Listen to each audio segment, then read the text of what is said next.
Hello class, welcome to StudyWave Academy, where education is without limits. Welcome to our English class, and this is a class for the grade 10 students.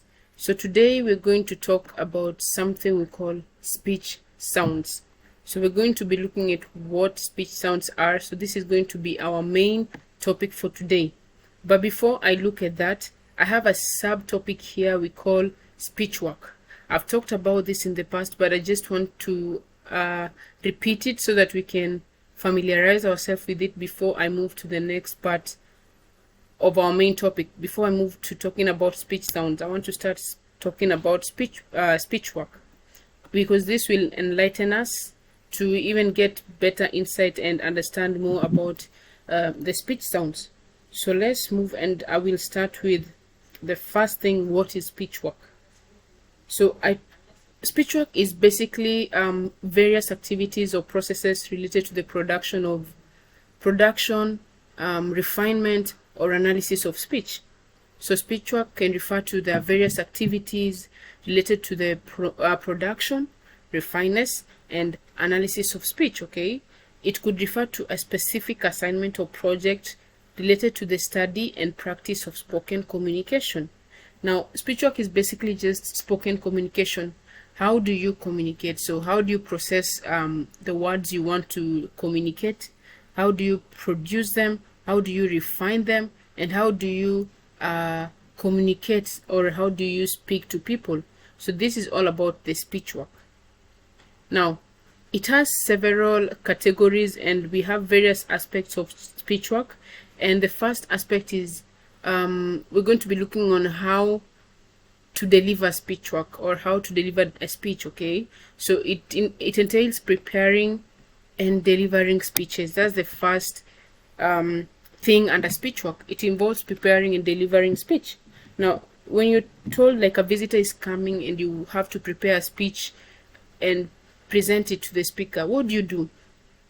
There's some people who are just good speakers. They will just jot down some points which will guide them to communicate what they want to talk to the people. Okay, but there's some people who will have to write it down, prepare a speech, then present it. So what kind of a person are you? Are you a person who will prepare the speech, detail preparations, or just jot down points and prepare it? So you have to know what kind of speaker you are. Now, the first thing that speech work entails is preparing and delivering speeches. Students might be tasked with creating and presenting speeches on various topics. This involves researching, organizing content, structuring the speech, and practicing delivery. You may be tasked to deliver a speech to a speaker who is coming to visit a school, like I just said. So this will involve you researching. One, you were told maybe to talk about a specific topic or to present on a specific topic. The first thing you have to do is research. And then after researching, you organize your content. You've gotten some content on the topic you're researching on.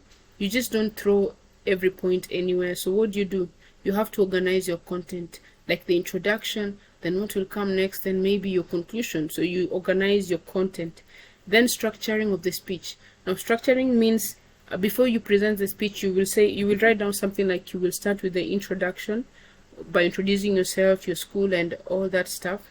Then you'll move to introducing your topic, then explaining why you chose the topic and such things. So you just structure your speech. What is going to follow what, or what point is going to follow what point, or how you're going to deliver the speech. And then after you're done with this, now you've prepared your speech, you know how to go about it. Now you move to the practicing how to perform the speech. Now you practice how to deliver the speech. So we have various ways, and I think you've learned this in the past, ways in which to practice for a presentation or a speech. Okay, so you can either choose to perform in front of a mirror. If you're not so confident around people, you can choose again to call a friend or someone who you are conversant with, someone you're comfortable around, and present to them. Or you can any method you choose to use. So people tend to choose different methods to practice for their speeches. You can choose a mirror if that's comfortable for you. You can even call a friend or your mother or your parent or anyone or your teacher to just watch you do the speech and correct you and tell you if it's well done or not. Okay, so that's the first aspect that we must know in under speech work. The next thing is speech analysis.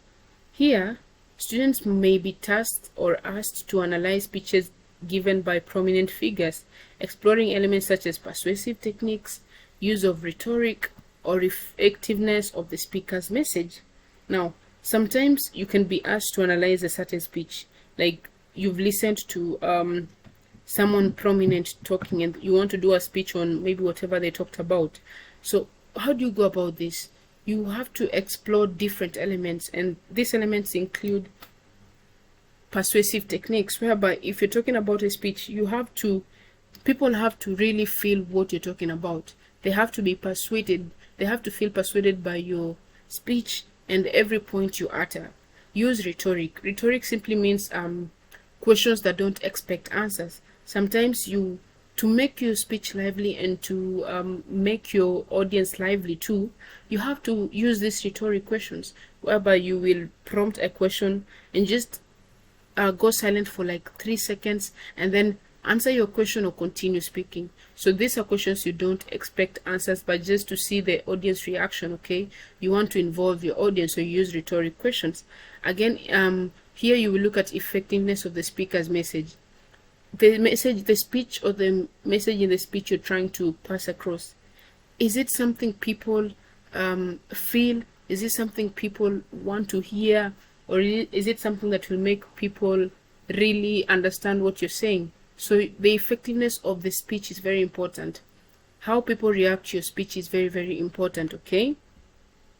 Then the next thing is the public speaking practice. I've talked about this partly. So this involves activity aimed to improving public speaking skills. It may include techniques for managing stage fright, using body language effectively, or improving vocal variety. So it's very, very normal for you to fear performing in front of people or talking in front of a crowd of people, okay? It's very, very normal. But how do you overcome this fright? How do you overcome this fear? One, you find ways to manage your stage fright.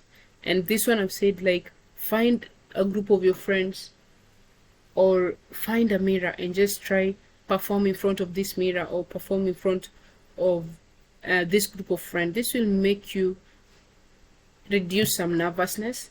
Again, you can use body language. Sometimes you don't want people to see yourself shaking the microphone or your fingers shaking the paper you are holding. It's very, very it might make you feel bad if you find yourself in this situation. So how do you avoid this? You try use the body language effectively. If you are using your hands, make your hands match your words, okay? So try move your hands. And also there's something called stage presence. Don't be static. Don't just talk or give a speech and you're standing, okay? We want to see you move, but just don't overdo moving again. Don't move every time and everywhere. You'll even make people start concentrating on your movement than concentrating on what you're saying. Minimize your movements, but make sure you have the stage presence, Move around the stage, okay? Talk to the people, point, use your fingers, use facial expressions, okay? This will help you improve on your speech effectively. Then the next thing is what we call debates or presentation.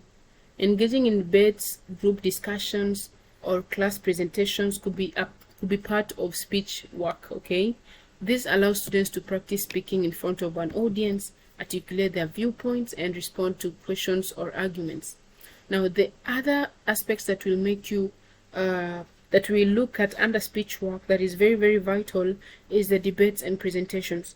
When you're told to present something in front of the class, or when you're told to divide yourself in groups, there's a debate you guys must carry out. Be active in these kinds of activities because they will help you improve on your speech work, improve on your stage presence, and just improve on how you articulate words, how you present, and they will make you even more confident. So such works are very important if you want to improve on your speech work. So take these activities very actively and participate in all these activities without fear. Okay, then the last thing I will look at under this is understanding speech techniques. Learning about speech techniques such as use of anecdotes, rhetoric devices, persuasive languages, persuasive or structuring arguments might be part of speech work in our curriculum today. Okay, so you want to understand every technique you use when you are delivering a speech. And like I said, one technique is using rhetoric questions. This will help you engage with your audience, make your audience feel engaged and active. Okay, use anecdotes, use jokes. Okay, so if you're talking, don't just make your speech plain from start to beginning. It will make it boring. So you want to employ the use of jokes and just make your speech lively and fun to listen to. Okay, so just to cover something on this, or to conclude on this, speech work would likely involve activities geared towards enhancing students' oral communication skills, confidence in public speaking, and the ability to effectively convey ideas through spoken languages. So the main purpose of speech work is just to help you enhance your oral communication skills, your confidence when you speak in the public, and even your ability to convey ideas through spoken language. Okay, so class, I was just covering this to give you an overview of what speech work is, because this will be very, very vital for our main topic, speech sounds. Okay, before we understand speech sounds, we have to understand the speech work. Okay, and I've just looked at the various aspects of it, or in it. So right now, let's move to the main idea or concept of today, and that I will take you through the introduction of speech sounds. Now, what is speech sounds?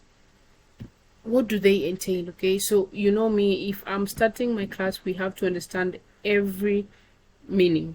We have to understand the meaning of the topic. What are we actually learning about? So even before I begin, what do you think speech sound is? Like, try analyze it, try think about the speech sounds. What comes into your brain, or what comes into your mind?